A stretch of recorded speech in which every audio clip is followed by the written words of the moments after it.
Ok, alors j'ai une situation très compliquée en fait. Je suis en couple depuis un certain moment.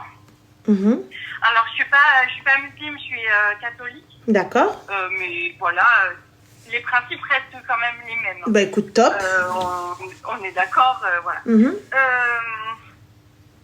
Alors, comment dire, j'ai eu des petites histoires avec mon conjoint.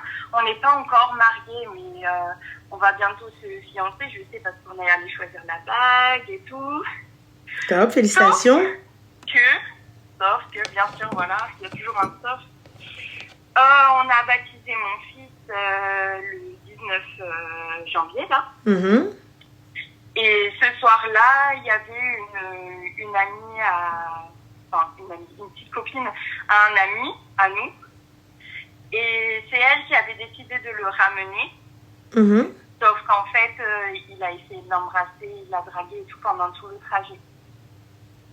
Et le lendemain, c'est là où il m'a fait acheter ma bague de fiançailles. Donc je sais plus. On a un enfant ensemble, je sais plus quoi faire. J'arrive pas à lui pardonner parce que j'arrive pas à passer à autre chose et c'est compliqué quoi. Bah ma chérie, il t'a offert une bague de fiançailles juste pour essayer de camoufler sa connerie. Ben c'est ce que je lui ai dit, il m'a dit que non, qu'il voulait qu'on se fiance et tout ça bien avant tout ça. Je lui ai dit bah pourquoi tu m'as demandé ça genre maintenant alors que on avait grave d'occasion avant en fait. Moi je pense que c'est juste pour se racheter parce qu'il est bloqué et voilà.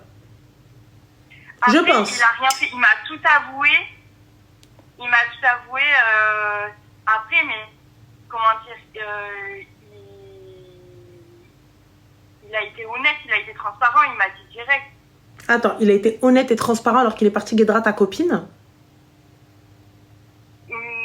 Alors, non, je suis d'accord là-dessus, mais je veux dire que le lendemain, il m'en a parlé directement. Il aurait pu... D'accord, il était bourré? Oui.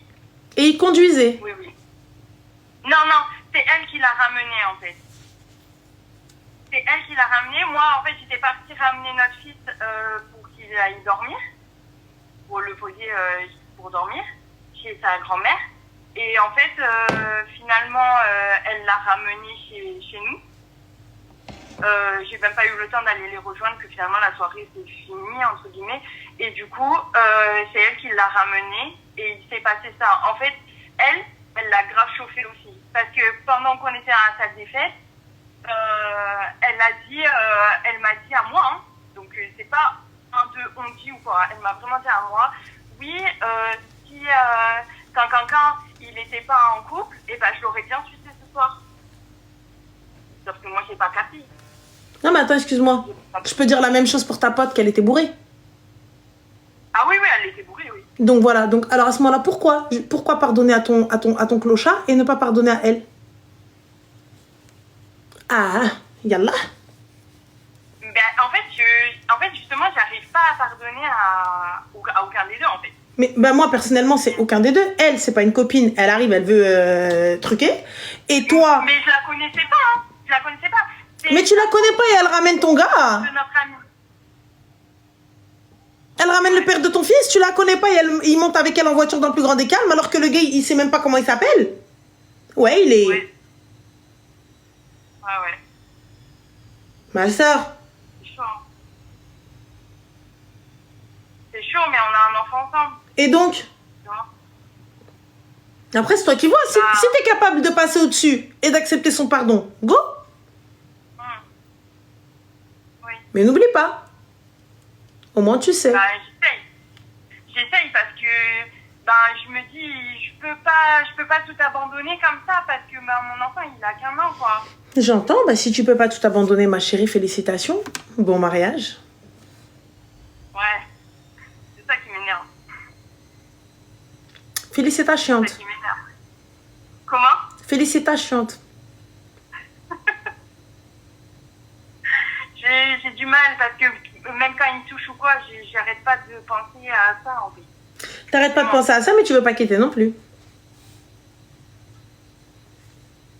En fait, je me suis fait la promesse parce que moi, mes parents sont séparés et j'en ai souffert. Je fait la promesse que je resterai toujours avec le père de mes enfants. Mais je reste pas avec le père de mes enfants si c'est pour moi souffrir et donc du coup faire souffrir mes enfants. Je suis désolée. Ouais. Si toi t'en as souffert, c'est parce que je pense que la séparation était mal faite. Les enfants s'adaptent à toute situation. À partir du moment où papa et maman t'aiment et qu'on va tout faire pour que ça se passe bien pour toi et que nous on va se respecter pour toi, c'est tout, dans le plus grand des calmes. Après, comme je te dis, si toi tu acceptes, félicitations ma chérie. Félicitations. C'est tout. Mais après, nous on nous dit de pardonner. mais moi écoute, ne te justifie pas. Tu as envie de passer au-dessus, go, vas-y. C'est ton souci, mais tu ne pourras pas dire je n'étais pas au courant. Ouais. Lorsque demain ça arrivera, tu ne pourras pas dire je ne savais pas. Oui, mais il était bourré. Attention. Il était bourré. Après, il m'a promis. C'est juste révélateur de ce qu'il est capable de faire. Il n'y a pas de souci. C'est comme les gens qui disent ouais, il a changé depuis qu'il est connu, depuis qu'il a pété d'oseille, il a changé. Mais c'est juste parce qu'avant, il n'en avait pas la possibilité, il était pauvre. Ouais. Oui, je vois ce que tu veux dire. Donc, à partir du moment où toi, tu me dis, écoute, il m'a promis, moi, je le crois et j'ai envie d'avancer, top. J'ai envie de te croire. Ok. Je voulais juste avoir ton avis parce que bon, ça fait un moment que je te suis et tout. J'adore ton énergie. C'est super gentil, merci. Tout ce que tu dégages et tout. Et j'avais vraiment besoin de, je sais pas, je me suis dit, il faut que je lui en parle de ça parce que, je sais pas, j'avais vraiment besoin de t'en parler. Trop bah écoute, il n'y a pas de souci, ma chérie. Et j'avais trop besoin de t'en parler. Il n'y a pas de souci, ma chérie, avec plaisir, il n'y a pas de problème. Voilà. Bah écoute, prends soin de toi et fais attention. Ok. Voilà. Bisous. Merci. Je t'en prie. Bisous le live. Bisous, ciao. À tout le monde, au revoir. Oui, salam ma soeur. Alaykoum salam. Dis-moi. Oui, du coup, en fait, c'est une situation un peu particulière. En fait, mon mari travaille à l'étranger et moi, je suis avec les enfants et c'est un peu compliqué. Franchement, au niveau de l'organisation et tout ça, c'est une vraie galère. Et en fait, on ne sait pas ce qu'on doit s'approcher de lui, parce qu'en fait, il habite à la frontière et ça fait chier en fait qu'on soit éloigné. Voilà, je voulais avoir des conseils en fait. Parce que moi, on habite dans le sud, lui, il habite il y a 5-6 heures de route. D'accord. On ne se voit pas beaucoup. Et du coup, franchement, je ne sais pas du tout. Je voulais avoir des conseils en fait. Alors. Donc, là pour le coup, donc c'est quoi? C'est une personne que tu as rencontrée, le père de tes enfants, c'est quoi? Non, c'est le père de mes enfants. D'accord. Et vous êtes encore mariés? Oui, toujours mariés. C'est juste en fait, il est en déplacement, on va dire. Il est en déplacement, mais du coup, il est en déplacement combien de temps? Là, ça fait 1 an, mais en fait, il vient toutes les semaines. D'accord. Toi, tu fais quoi dans la vie? Moi, je suis mort au foyer. Pourquoi ne pas te rapprocher? C'est ce que je me dis, parce qu'en fait, mes enfants, ils ont leur activité ici. C'est vraiment une galère de tout changer. Ma chérie, ils ont quoi comme activité? C'est projet Mbappé? Non, du tout. Non, pas du tout. Mais c'est quoi les activités? Les activités de mes enfants, en fait, il y a l'école, leur activité sportive, tu vois. D'accord, comme le foot, parce que là, ils sont grands, maintenant, ils ont 13 ans et tout ça, mais... Donc voilà, je sais pas. Est-ce que ça, c'est juste une excuse, voilà, parce qu'on n'a pas envie de bouger, parce que j'ai toute ma famille ici Moi, je pense que c'est une excuse, ma chérie, parce que pour le coup, tu me dis l'école, leurs copains, très bien. Et après, là, on parle de qualité de vie, les gars. C'est pas quelque chose qu'ils ne peuvent pas reconstruire là-bas. L'école, les activités, il y en a partout. Tu y vas. T'as vu?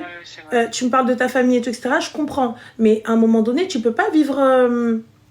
tu peux pas vivre comme ça en mode... comment te dire? En mode de stand-by, en fait. C'est pas possible. C'est vrai. Tu vois, il y a une chef bled ou neuf bled. Comment on fait? Non, c'est clair, c'est pas du tout une vie. Et malgré l'argent qui rentre et à l'aise financièrement et tout, ça a un coût, les va-et-vient.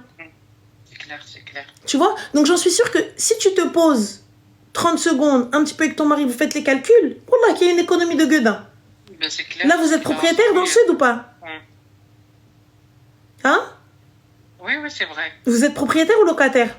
Ah non, du tout, on est locataire. Ouais, Habibti, alors c'est même pas la question de Kenadar.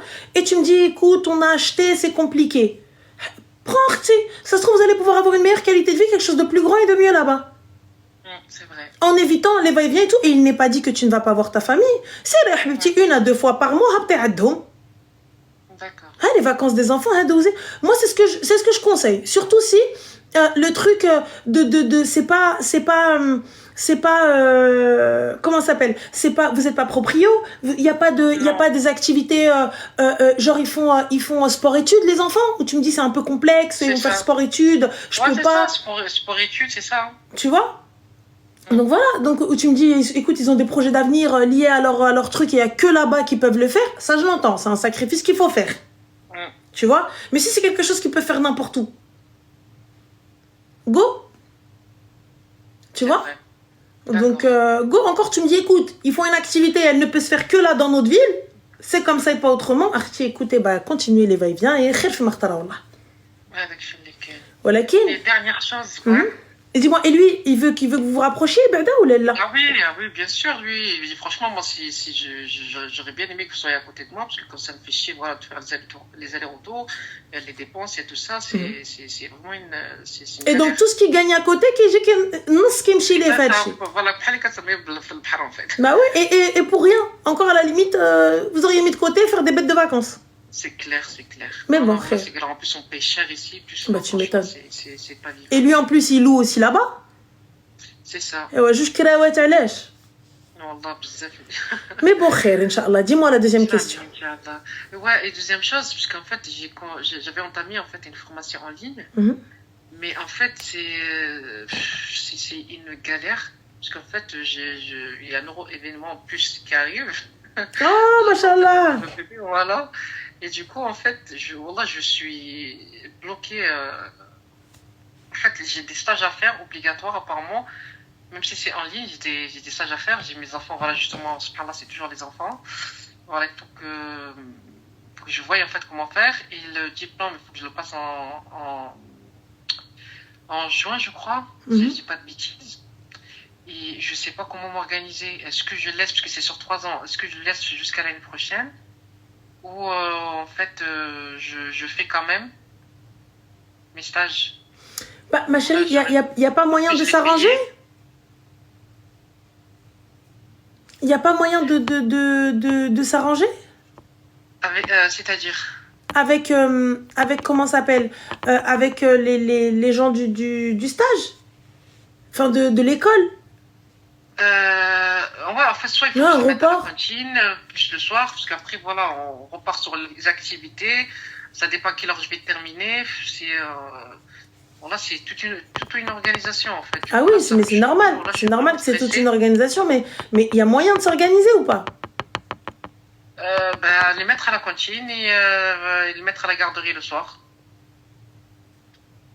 Et ça pourrait le faire? Wallah, je sais pas, c'est ça en fait qui me stresse. Parce qu'en fait, faut m'a conseillé de quand même de faire les stages et peut-être de pas passer. Parce que cette année, c'est mort, je pourrais pas le passer, puisqu'il fallait que je rentre les notes là pour mars. J'ai 3 mois de stage, c'est foutu. Donc, il faut que je suis obligée de le passer l'année prochaine, mais je me dis, est-ce que quand même c'est bien que je fasse maintenant les stages, comme ça je m'avance, comme ça dès que j'aurai l'euro-événement, j'ai que juste le diplôme à passer. Parce qu'en plus là, il me l'a payé, il m'a dit, vas-y, voilà, c'est pour toi, comme ça. Et le diplôme, tu peux le passer à distance? Oui. Bah alors, après sur place, non, après il faut aller dans l'académie le passer. D'accord, moi je te conseillerais de passer tes stages tant que tu peux là, parce que lorsque tu vas avoir un bébé, ça va être problématique. Exactement, c'est ce que je me dis. Va passer tes stages tranquille, c'est quoi la cantine, les enfants ils vont être heureux, ils vont aller manger avec les copains, fin de l'histoire. Toi, ça va te faire gagner du temps, il n'y aura pas, va chercher Sirhod, Sirjib, Sirdi, Sirhada. Ensuite, ils vont à l'étude ou à la garderie ou peu importe, et ensuite Bekhir. Au moins ça c'est fait, c'est enlevé. Inch'Allah, au moins c'est fait, tu vois, parce que dès que tu vas rentrer dans le dur. Ah non, mais tu vas rentrer dans le dur, ça va être problématique. Ça va être problématique. Alors que là, tranquille, mais on va la cantine, on va être heureux. Ah, on peut rester avec les copains, on peut rester avec ça, on peut rester... Tranquille, toi-même, tu sais. Voilà. خير إن شاء الله. بارك الله فيك بارك الله اختي الله يفك وحيلك مبروك عليك. يا ربي امين. الله يسهل ان شاء الله. يا ربي امين اختي بارك الله فيك. سلامة حبيبة. Allez, السلام عليكم. C'est bien, on a réglé deux problèmes. Tu peux me donner des idées?